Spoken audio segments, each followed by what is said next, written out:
أعوذ بالله من الشيطان الرجيم بسم الله الرحمن الرحیم. سورہ توبہ آیت نمبر 38. یا ایہا الذین آمنوا ما لکم اذا قیل لکم انفروا فی سبیل اللہ ثاقلتم الی الارض أرضيتم بالحياة الدنيا من الآخرة فما متاع الحياة الدنيا في الآخرة إلا قليل إلا تنفروا يعذبكم عذابا أليما ويستبدل قوما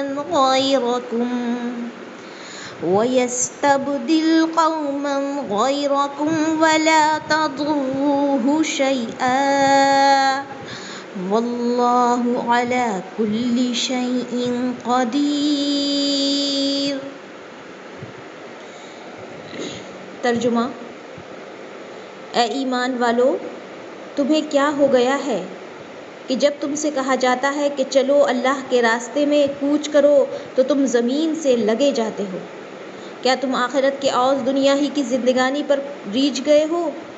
سنو، دنیا کی زندگی تو آخرت کے مقابلے میں کچھ یوں ہی سی ہے. اگر تم نے کوچ نہ کیا تو تمہیں اللہ دردناک سزا دے گا اور تمہارے سوا اور لوگوں کو بدل لائے گا. تم اللہ کو کوئی نقصان نہیں پہنچا سکتے اور اللہ ہر چیز پر قادر ہے.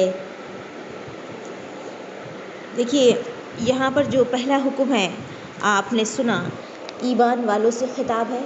اور کیسا خطاب ہے کہ جب تم سے کہا جاتا ہے کہ اللہ کے راستے میں کوچ کرو، نکل جاؤ، تو تم زمین میں ٹھہرے جاتے ہو، لگے جاتے ہو، چپکے جاتے ہو. یعنی کہ جب موقع ہجرت کا آیا اور اس وقت تقاضا تھا ایمان کا کہ اس زمین کو چھوڑ دیا جائے، اور اس تقاضے کو پورا نہ کیا تو اللہ تعالیٰ نے پھر بھی ایمان والوں کو ایمان کے خطاب سے نوازا اور کیا کہا کہ تم ایمان کے ساتھ کیا یہ جو عمل کر رہے ہو، کیا تم آخرت کے بدلے دنیا کی زندگی چاہتے ہو؟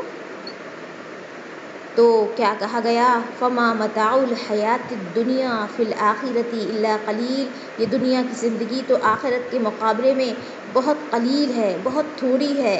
اور بالکل قلیل کا مطلب آتا ہے عربی میں کہ کچھ یوں ہی سی، بالکل اس کے مقابلے میں کچھ بھی نہیں ہے. دیکھیے یہاں پر کیا پس منظر تھا. دوسری آیت کا ایک بار ترجمہ اور دیکھتے ہیں کہ اگر تم نے کوچ نہ کیا تو اللہ تمہیں دردناک سزا دے گا اور تمہارے سوا اور لوگوں کو بدل لائے گا اور تم اللہ تعالیٰ کو کوئی نقصان نہیں پہنچا سکتے.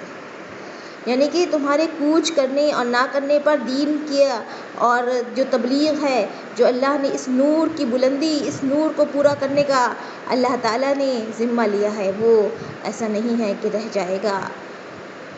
اس آیت کے پس منظر میں کیا تھا کہ روم کی عیسائی بادشاہ ہرقل کے بارے میں اطلاع ملی کہ وہ مسلمانوں کے خلاف لڑائی کی تیاری کر رہا ہے. چنانچہ نبی صلی اللہ علیہ وسلم نے بھی اس کے لیے تیاری کا حکم دے دیا. یہ شوال 9 ہجری کا واقعہ ہے. موسم سخت گرمی کا تھا اور سفر بہت لمبا تھا. بعض مسلمانوں اور منافقین پر یہ حکم گرا گزرا جس کا اظہار اس آیت میں کیا گیا ہے، اور انہیں زجر و توبیخ کی گئی ہے کہ یہ غزوہ تبوک کہلاتا ہے، جس میں لڑائی ہوئی نہیں. 20 روز مسلمان ملک شام کے قریب تبوک کے علاقے میں رہ کر واپس آ گئے.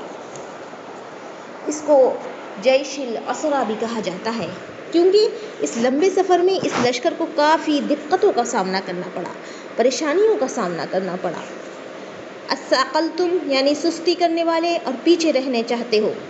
اس کا مظاہرہ بعض لوگوں کی طرف سے ہوا لیکن اس کو منسوب سب کی طرف کر دیا گیا، فتح والقدیر.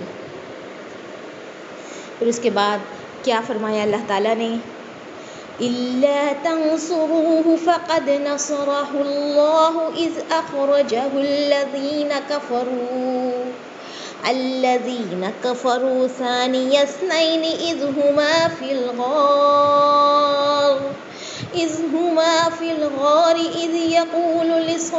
قوله لا تحزن إن الله معنا لا تحزن إن الله معنا فأنزل الله سكينته عليه وأيده بجنود لم تروها وجعل كلمة الذين كفروا السفلى وكلمة الله هي العليا واللہ عزیز حکیم۔ اگر تم اللہ کے رسول کی مدد نہ کرو گے تو کوئی پرواہ نہیں، اللہ ہی نے ان کی مدد کی اس وقت جب کہ اسے کافروں نے وطن سے نکال دیا، دیش سے نکال دیا، دو میں سے دوسرا، جبکہ دونوں غار میں تھے، جب وہ اپنے ساتھی سے کہہ رہے تھے کہ غم نہ کر، اللہ ہمارے ساتھ ہے۔ پھر اللہ نے اس پر اپنی تسکین قلب نازل فرمائی کہ ان لشکروں سے اس کی مدد کی جنہیں تم نے دیکھا ہی نہیں۔ اس نے کافروں کی بات پست کر دی اور بلند و بالا تو اللہ ہی کا کلمہ ہے، اللہ غالب ہے اور خوب حکمت والا ہے۔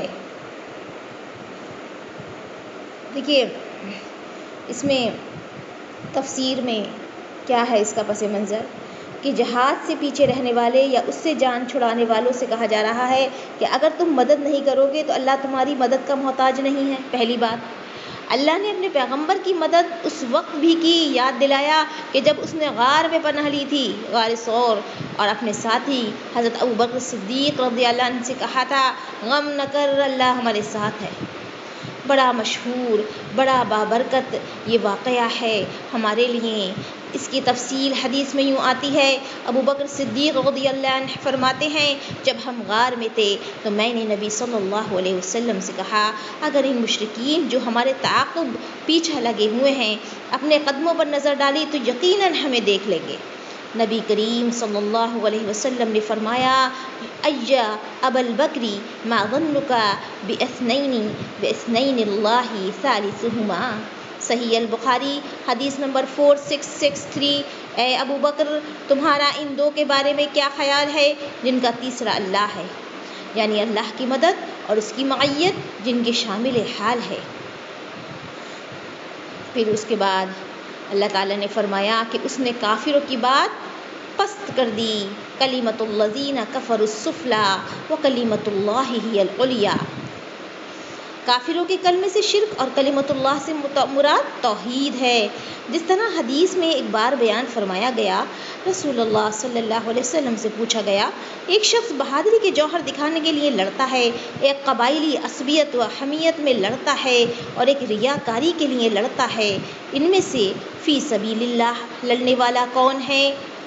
آپ صلی اللہ علیہ وسلم نے فرمایا جو اس لیے لڑتا ہے کہ اللہ کا کلمہ بلند ہو جائے وہ سبیل اللہ ہے۔ صحیح البخاری حدیث نمبر 123 و صحیح مسلم حدیث نمبر 1904۔ اب آگے دیکھیے آپ آیت نمبر 41 سے